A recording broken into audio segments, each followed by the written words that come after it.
Welcome back to Bootstrap, Insights for the Self-Funded Entrepreneur with Frank Cianciulli. My name is Matthew Lay, and today on the show, we are going to talk about how to use budgets to create experiences. Frank, you started talking about retreats on the last episode and a few other things, but what do you mean when you say use your budget to create an experience? Well, if we're talking about your employees specifically, if you've got a few bucks to spend, it's always good to create an experience where they're constantly creating an emotional connection with the business. Right. And you're bonding, not just yourself as the owner with your people, but they amongst themselves as well. I mean, a business organization is really just a group of collaborative people. Right. And the tighter they are, the closer they are, the more they enjoy to not only work together but play together, I believe the better they'll perform. So in your experience, how have you gone about doing this? Is this the company picnic or, what is it? Yeah, it could be something as simple as, going out for a dinner or a lunch. Yeah. Or sometimes I know we used to do it kind of the Steve Jobs thing is we would just go for a walk around the block with someone. But if it's something more formal, yes, company picnics are fun, especially if you get families engaged as well, especially in a startup where everyone's working a lot of hours. Yeah. I think it's important for family members to meet the other family members to realize that, hey, it's not just my husband or wife that's working all these hours, they all are. Yeah. They're all really working hard and we're all in this together. And then we really enjoyed and got a lot of value out of doing company retreats and things like holiday parties.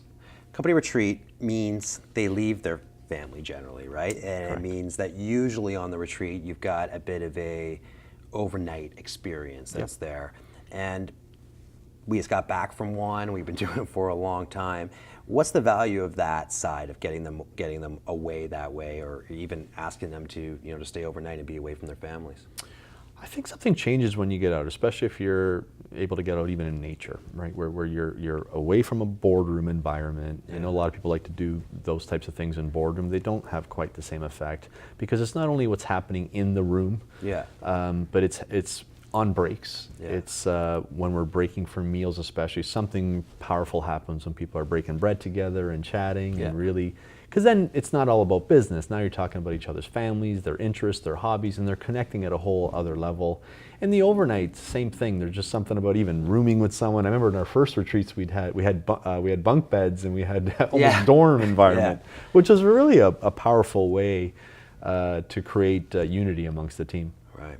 Another thing that you've done, I don't know if it was by design or not, but clearly as the CEO of a business, you've done well for yourself, and you've really made it a habit of inviting a lot of employees into your home for different events. Correct.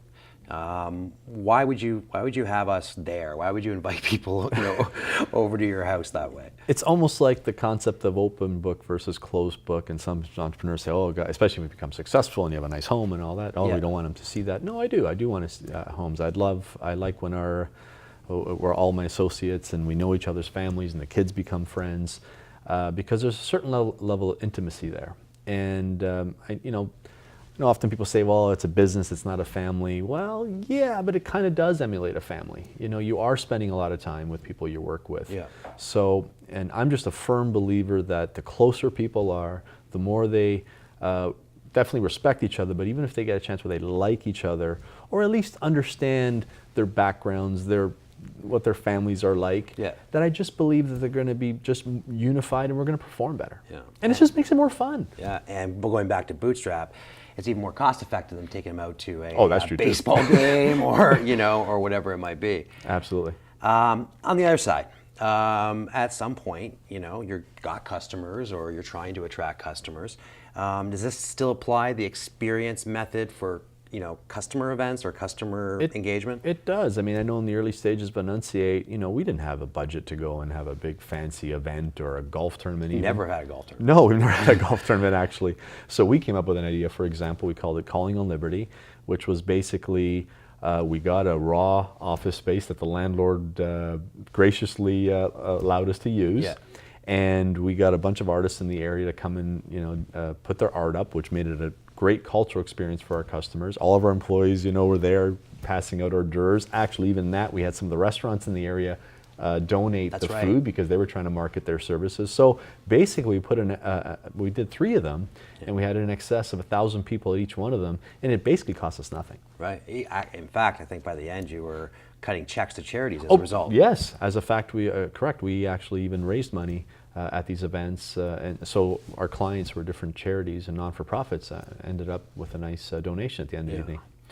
Well, the idea, I guess, around experience, I know what it is that people remember it, and hopefully they remember this episode, and because we're out of time, and they share it with their friends and comment and the like. If we didn't address anything you were wondering about as it relates to this topic or any topic, please submit your questions at the email on the screen or at the website, because next week when we come back will be our second edition of Ask Frank, where we'll take those questions that we've collected and we'll get answers for you. So until then, let's keep it lean.